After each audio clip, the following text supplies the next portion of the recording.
What's going on, everybody? This is dkdynamite, and tonight what I have for you guys is a pretty packed video talking about the new operator, the most expensive bundle in Call of Duty history, as well as some new content that was found for Black Ops Cold War. Definitely stay tuned. But before we jump into that, be sure to hit that subscribe button down below, and let me know real quickly in the comments, have you ever been unsubscribed from my channel before? I've had a few friends reach out to me over the last couple of days saying they got unsubscribed from my channel without actually doing so. So if you guys haven't already, make sure you guys are subscribed with notifications on to make sure you stay up to date with everything to do with Black Ops Cold War. Really appreciate that. Also, a quick update on the teaser we got yesterday for Rambo. It does appear like the background footage was of the map Cartel, not a Jungle remaster. As I suspected, Jungle wouldn't really make sense to come back as a remaster, at least not this season. We kind of just had a Jungle themed season in Season 2 with Apocalypse, and we're already getting Standoff as a remake later on in Season 3 Reloaded, so dropping two remasters in a single update wouldn't really make the most sense. And yes, it is the outskirts of Cartel, which nobody really plays too much,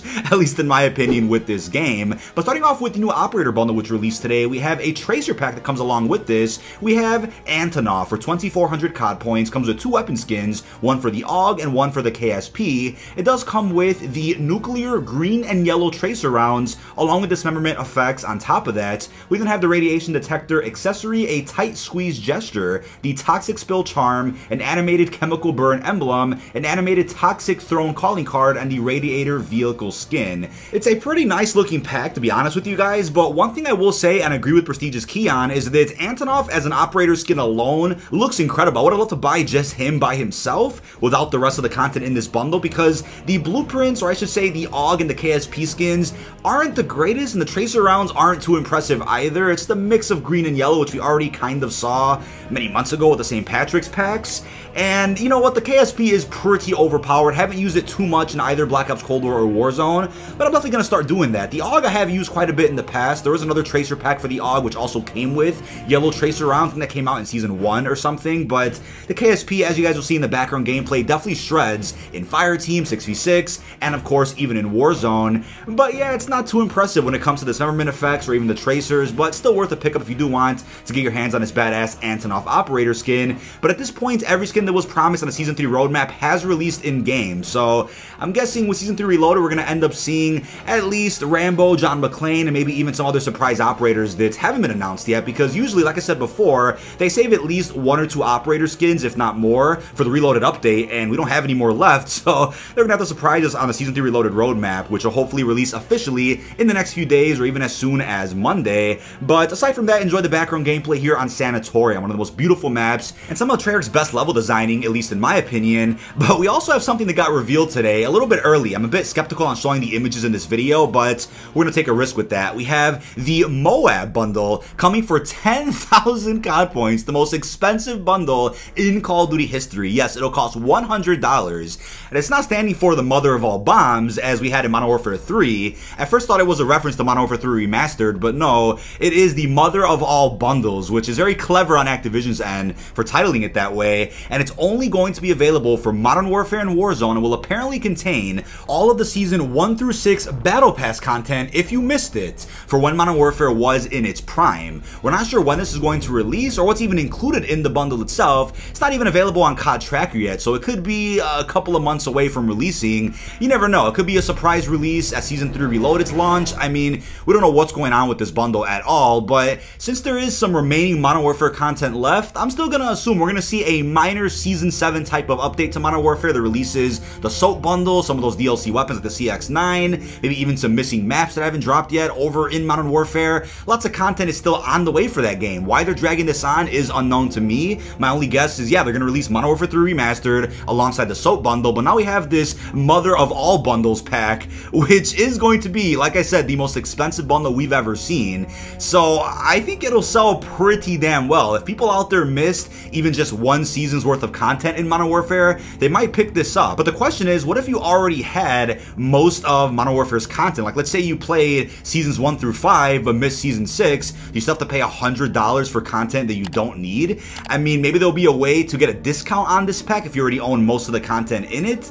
It's unclear at this point, but I think it's smart because, as we'll talk about later on in this video, Modern Warfare's player base is still stronger than ever, but Warzone, of course, plays a role in that. But we'll talk more about that towards the end of this video. But let me know in the comments, are you interested in paying almost double the price of the base game just for cosmetic content content that you might not use that much.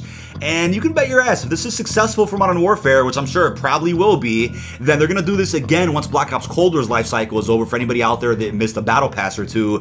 And you know, I get it, right? Getting a second chance to take advantage of content you may have missed out on that was time-based, right? It makes sense, but it should probably release each individual battle pass just so you don't have to pay $100 damn for everything again. And each battle pass is what, $10, and there was only 6 of them in Modern Warfare, so that should only be about $60. So you can also assume there's going to be other cosmetic content thrown in there which isn't available anymore for Modern Warfare. But I also wanted to ask you guys, what are your thoughts on the celebrity operators dropping in Black Ops Cold War, Warzone, and even COD Mobile? Will they drop John McClane and Rambo as individual operators for free through some type of Hunt for Adler event where you have to do challenges in all 3 of these Call of Duties, or will they just drop them as bundles that cost $20 a pop?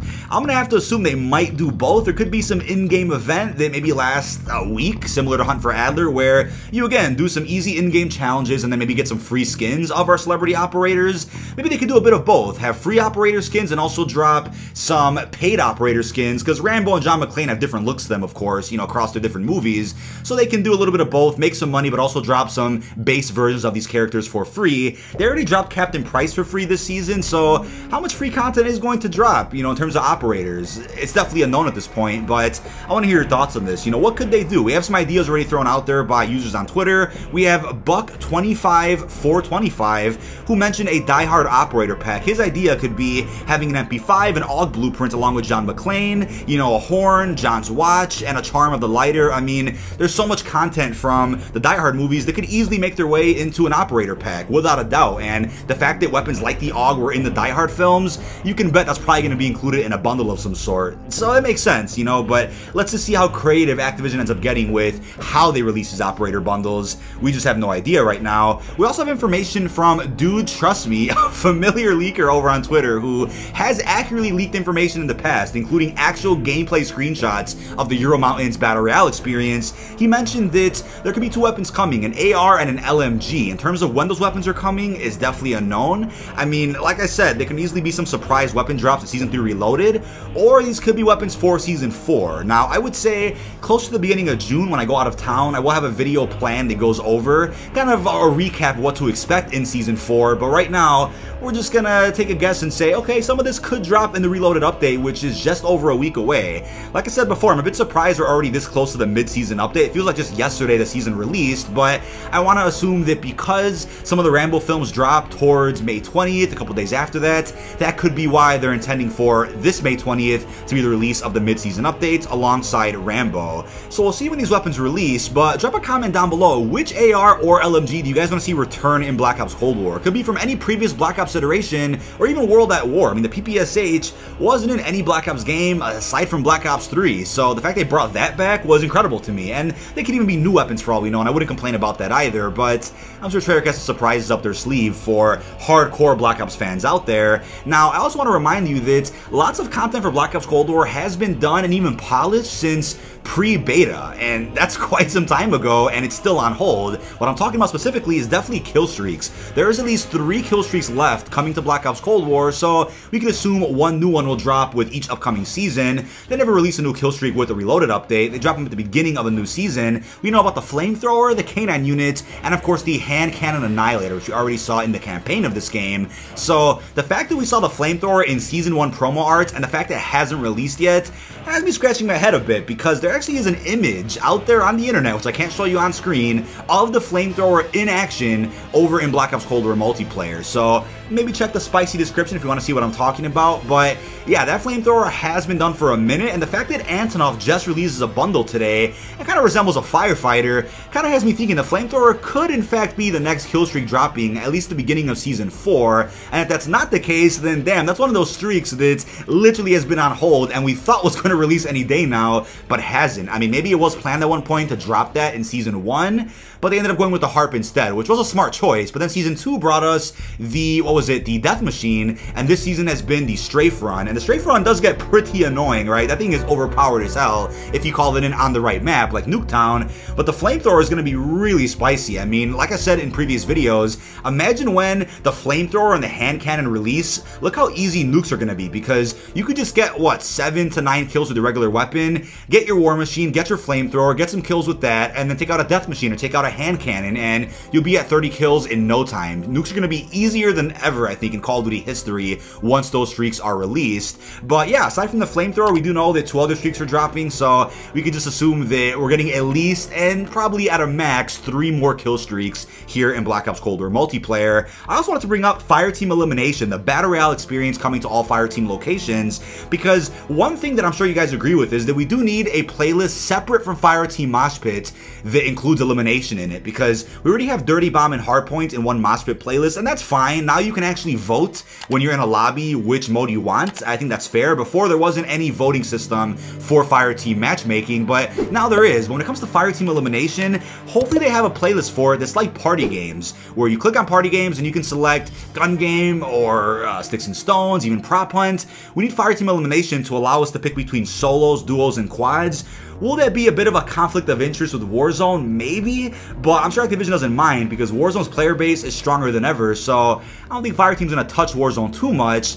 But if they only limit it to 10 teams of 4, that's still the equivalent of a match of Rebirth, right? With 40 players total, and that's fine. But being able to break that up in solos, duos, and quads would give us Blackout vibes, of course. And we know Fireteam Elimination won't have loadouts. I don't think has respawns either or Gulag, so it's literally going to be Blackout 2.0 here in Black Ops Cold War, which I'm really excited about. I'm also hoping that it's not an LTM. I hope they keep it permanently in-game like Fireteam Hardpoint. I see no reason to get rid of it, and if they keep it in permanently, that gives us more of a chance of eventually seeing the Euro Mountains Battle Royale experience as a whole added to this game too. I mean, if Activision can make Fireteam Elimination extremely successful in Black Ops Cold War and still keep Warzone's numbers higher than ever, then it's the best of both worlds. For those that like the Black Ops Cold War engine and for those that like the Modern Warfare engine, you can play whatever Battle Royale you'd like and be okay at the end of the day. So fingers crossed for the best experience possible once Season 3 Reloaded does drop with Fireteam Elimination. But last and definitely not least, it was confirmed today that Modern Warfare has had the most active users, I want to say, in Call of Duty history,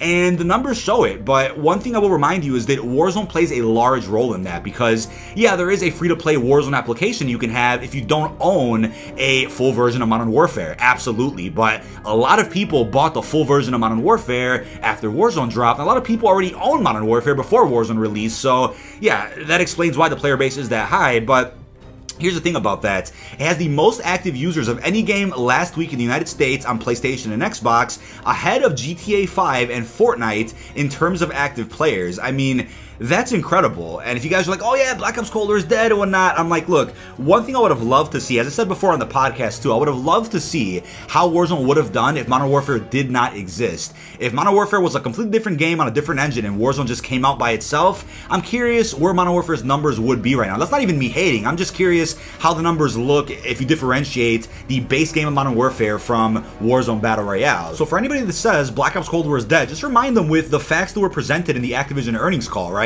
You can not like Modern Warfare, not like Black Ops Cold War, but still accept that right now Modern Warfare is doing that well because of Warzone, and with Black Ops Cold War, the past 3 seasons alone have been the most successful seasons in Call of Duty history, according to Activision, as well as the Battle Passes of Black Ops Cold War being the most purchased Battle Passes in Call of Duty history, on top of Black Ops Cold War's sales dominating the charts for the past couple of months. I mean, you put all that together, both Black Ops Cold War and Modern Warfare have been extremely successful in more ways than another. You can bet that a lot of future Call of Duties going forward will definitely not only feel like Modern Warfare, and it's up to the devs to make that happen. They could, of course, give their games a different feel, but I'm sure Activision's going to push for similar Modern Warfare experiences with Sledgehammer, maybe Treyarch in the future. Treyarch's kind of doing their own thing with their own engine, which I respect, and with that, it doesn't necessarily mean that Sledgehammer has to make their game feel like Modern Warfare, even though it was rumored they're going to be using the Modern Warfare engine. I think it's up to Sledgehammer's discretion to make the game feel however they want to feel. Engines don't determine how a game does feel, it determines how the game runs. And I would say arguably Black Ops Cold War for me runs better than Modern Warfare, but that's of course because Black Ops Cold War has dedicated application for PS5, whereas Modern Warfare doesn't. So let's see when Warzone and Modern Warfare get enhanced for PS5, probably this summer. Let's see how that game runs going forward for next-gen platforms. And I will tell you, I am a bit worried about the future of Call of Duty in that sense, because Modern Warfare really wasn't my type of game, and last year was rough in terms of content, right? Essentially trying to make Black Ops 4 content, talk about COD 2020, 2020, and some Warzone coverage here and there. Modern Warfare just wasn't for me, but hoping Sledgehammer's game that drops this fall is a solid one. I'm hoping that it's as energetic as World War II, Advanced Warfare, in terms of content, weekly updates. Hope it has a similar vibe to Black Ops Cold War at least, but I will give Modern Warfare 2 a chance when that game does release in presumably 2022. It has some big shoes to fill, essentially competing with the original Modern Warfare 2, so let's see what happens with that game. But going forward, I'm sure Activision will try to make sure every COD has a Modern Warfare vibe to it because of how successful the game is right now. But I also wanted to mention the fact that it was confirmed Battlefield 6's reveal will be in June, and it was confirmed in an EA earnings call earlier today. So with that, I think Activision is more than likely going to at least mention Call of Duty 2021, at the very least a title announcement at some point in June, whether it's E3, whether it's some point later.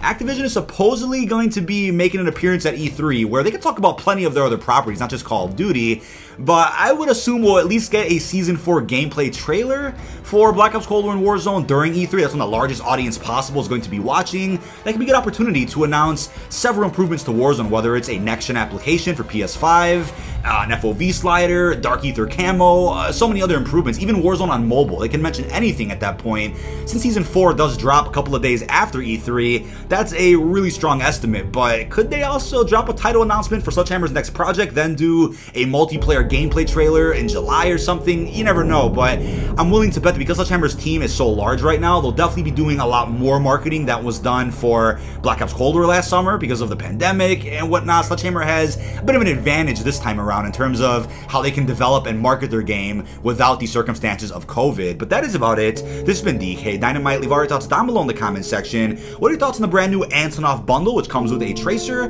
How do you feel about the most expensive bundle in Call of Duty history, the mother of all bundles? And also, what are your thoughts on the upcoming Black Ops Cold War content that was found? Really hope you've enjoyed, and peace out, everyone.